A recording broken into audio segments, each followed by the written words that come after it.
Ladies and gentlemen, boys and girls, cats and kittens, welcome back to the podcast. Thank you, thank you, thank you. It was an interesting weekend. Let's just leave it right there. It was interesting. We saw Bitcoin all the way down to I think it was about 17.5, and this morning it's up quite nicely. Let me pull up the chart. There we go. So it's kind of, and you know what's funny about it is that now that it's like at 20,500, we're saying it's up. This is what's fun about crypto, and this is what I love about crypto is just the wild swings, the incredible volatility that you get out of all of these tokens. Now, for me personally, yeah, you know what? Good night. It was a good night. I like this number right here because it was maybe 230 when I went to bed, and I love waking up and being $38,000. Uh, it's great, but it's fleeting, and there's nothing really here that I can do about it because it's all pretty well locked up. Now I do have I don't know 120,000 or so that is still liquid, but there's not a lot that I can do with it or not that I want to do with it. This is I want to say it's almost an emotional little pump. Nothing has fundamentally changed about the monetary system in the United States that would suggest to me that Bitcoin should be rolling up big. But 17.5 to 25 or 17,500 to 20,500 it's a big move. It really is a big move. But it's really there's nothing really supernatural going on here as far as the value of the rest of the tokens. Don't get me wrong, man. I love being up. I love seeing the numbers go the right way, and it puts me into member berries mode. Uh, when we used to actually have movement like this, it's not going to sustain. It's not going to hold. Uh, the Dow is going to open up tomorrow, and it's probably going to shed off some more value because interest rates are up. Real estate lags rising interest rates, and it's not going to maybe a month or two before you really start seeing people get hammered in the real estate market. And when these people start getting hammered in the real estate market, they don't have money to invest anymore, and Dow goes down, crypto goes down, everything goes down. So we're not at the bottom, but it's nice to see the little pumps. I guess let me just I'll just leave it right there. It's nice to see the little pumps.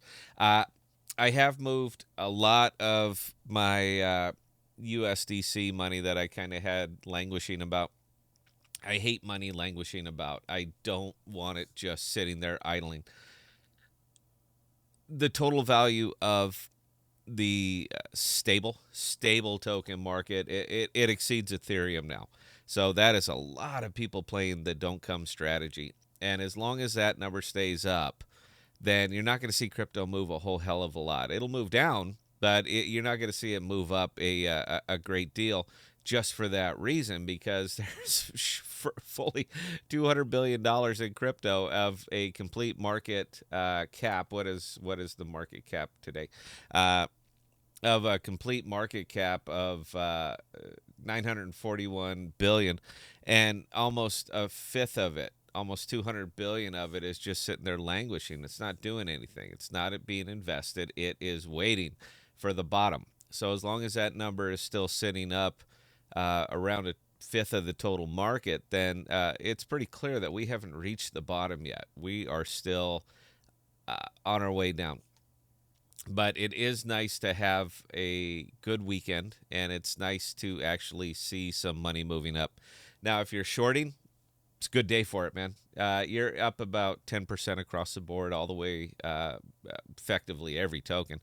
There's some outliers on over on Coinbase, some of the crazy little up 70, up 80, up 90 percenters, the FOMOs.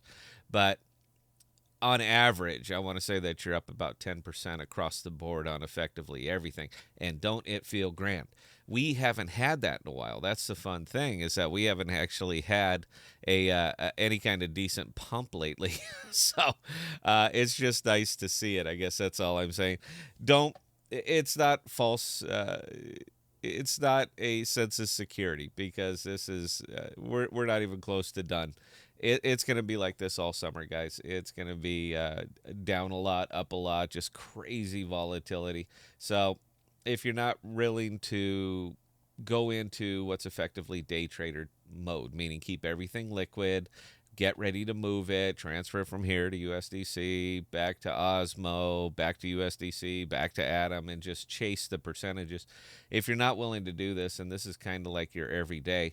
Now, for me, I have again, I moved some of my bulk of my stable tokens, and I've put them back to work, and primarily in Atom, primarily in Osmo, primarily in Secret. I think that they're uh, really looking towards the bottom right now. There's still a lot of percentage that they can go down, but I see the upside is greater than the downside, and I'm not willing to wait anymore. I want to put the money to work, and I want to keep it earning.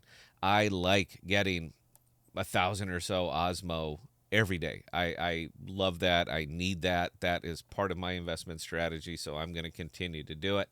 It's still my one of choice.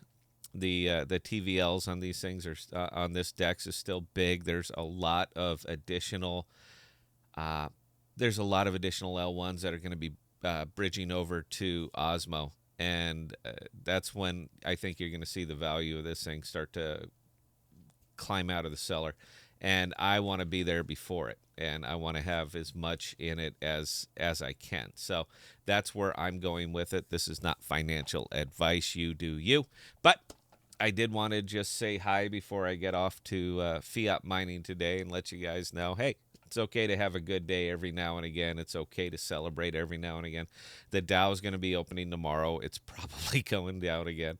And but in the meantime, you know what? Enjoy the ride. I guess that's all I can put on this one. So that's all I got, guys. Until next time, please stay safe. Please be smart with your money. Cheers.